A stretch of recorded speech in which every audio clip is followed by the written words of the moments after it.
মাননীয় মুখ্যমন্ত্রী শুভেন্দু অধিকারী মহাশয়, আপনাকে বলছি, আপনি যে মহিলাদেরকে 3,000 টাকা করে দিচ্ছেন, একটু ভেবেচিন্তে দেওয়া দরকার ছিল। কারণ কিছু কিছু মেয়ে ওই 3,000 টাকা পাওয়ার পর পাগল হয়ে যাচ্ছে। এটা খোঁজ কি আপনি রেখেছেন? বিশ্বাস হচ্ছে না তো? লেন দেখাচ্ছি আমি।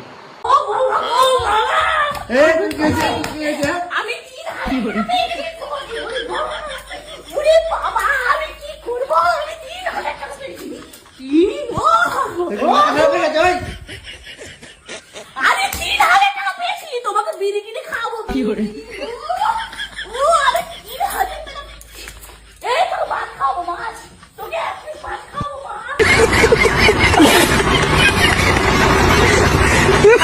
ভিডিওটা কেমন লাগলো? ভালো লাগলে ফলো দিয়ে পাশে থাকবে, ভিডিওটা শেয়ার করে দেবে বেশি বেশি করে।